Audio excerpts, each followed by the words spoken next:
Welcome to the Netherlands and welcome back to my channel. My name is Sim and I am staying in the Netherlands for an entire month. So far I've had a really good experience here and I wanted to share my first impressions about the Netherlands with you guys and also show you around.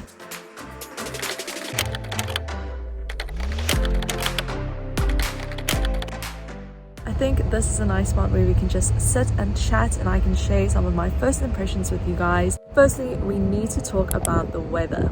We arrived at the end of August, start of September, and we were so lucky with the weather. It literally feels like I'm back in South Africa, where I'm originally from, because the weather was so hot and sunny, most days being high 20s or some days even pushing over into 30 degrees. However, now it's coming to the end of September and the temperature has definitely dropped. But that doesn't mean it's all bad. The weather is now more like autumn rather than summer, but now it just changes to feeling cozy as long as you have the right clothes. So that would be my one tip. Just make sure you pack the right clothes for the time of the year that you are coming. The other thing that I have noticed here is that people in the Netherlands are super friendly. There's been numerous strangers that have just started conversations with us, or even sometimes when we look a bit lost or confused, which obviously sometimes happens when you are in a foreign country, local people will then always help us out, and it just feels like they don't really mind tourists being here.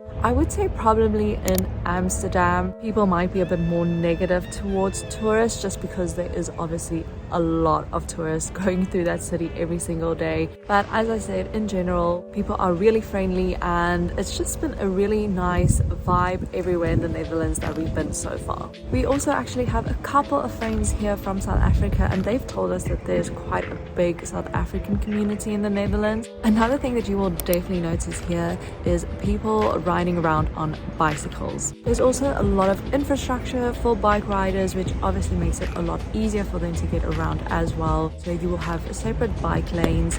There is a lot of parking areas for bicycles. So it definitely makes sense that people use it so frequently here. Unfortunately, I am not the biggest bike person. I've never been that good at it. So I still need to depend on other forms of transport. And there is a lot of options for public transport. You have buses, trams, undergrounds, trains, and you definitely don't need to hire a car when you are here. You can definitely get around by just using public transport, which helps to save money, of course. Another thing that I need to talk about is the food. I've been eating out a lot because I'm staying in a hotel room, but honestly, every cafe or restaurant that I've been to, the food has been amazing. So speaking of food, I actually want to make a video about trying Dutch snacks because that is always the one thing that I want to do when I come to a new country is I want to try all the food. I'm now heading over to a local grocery store to pick up some things to make my video so I can show you what it looks like in the grocery store. There are a couple of grocery store options. South Africans watching will recognize Spar, but the one you will see most frequently is Albert Heijn. But unfortunately, they don't take Visa cards and I don't have cash with me today, so we are going to check out Jumbo. Grocery stores tend to look the same, so it's more about the products that you can find here. I love looking for things that are local or unique to the country. One of the first things I got was stroopwafels. I just can't get enough of these. Also, have you heard of hagelslag? These are literally sprinkles that you eat on bread with butter. I have to grab a pack. Chocolate milk, I've noticed, is also a big deal here. I'm checking out now, but I can't wait to try everything in my upcoming video. It has started to rain, so that's not ideal. But before we go back to the hotel, let me show you around the city where I am staying for this month. I am mainly staying in Eindhoven, which is the 5th largest city in the Netherlands. It is also quite close to Germany. Eindhoven's history dates all the way back to the 13th century, which you might not expect when looking at the modern buildings you see here today. One of the reasons why the city is so modern today is because a lot of it was unfortunately destroyed during World War II. When rebuilding the city, it was decided to take a modern approach. It makes sense, seeing as Eindhoven is seen as an industrial and tech hub, in majority thanks to the fact that Philips, one of the largest electronic companies in the world, actually started in Eindhoven. There are still some older parts in the city though, so it's an interesting combination of architecture.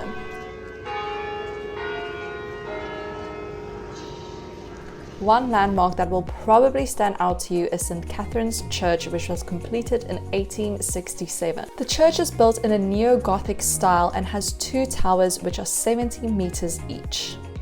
As the sun sets, you will notice that there is also quite the nightlife in Eindhoven. This is Stratum's Eind, the longest pub street in the Netherlands. It's 225 meters long and has 40 cafes or bars to choose from. We've already had a couple of good nights out here and there is a variety to choose from. You can go for cocktails and tapas or shots and a night of dancing, whatever you are in the mood for.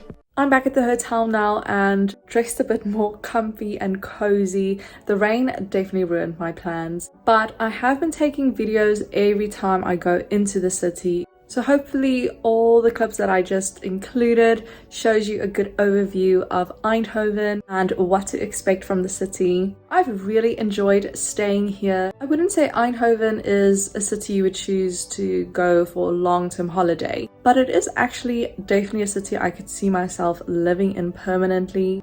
It's big enough so I won't get bored. It's easy to get to other cities in the Netherlands with the trains, but it's also not packed with tourists like Amsterdam. It definitely also helps having friends that stay in the same city, and they've obviously shown us around and took us to a lot of fun places. So having that local advice, I think definitely adds a lot to your experience. This is probably where I'm going to end off today's video, but I also have a bunch of fun videos coming up of all the cool things that we've done here in the Netherlands, including a weekend in Amsterdam and also a trip to one of the local theme parks. If you want to see those videos when they come out, remember to subscribe. It would be so cool to have you following along on my adventures. I really hope you enjoyed this video and you found it interesting, maybe learned a bit more about the Netherlands. If you did, please consider giving it a like down below to help support my channel, and then I will hopefully see you in a new video next week.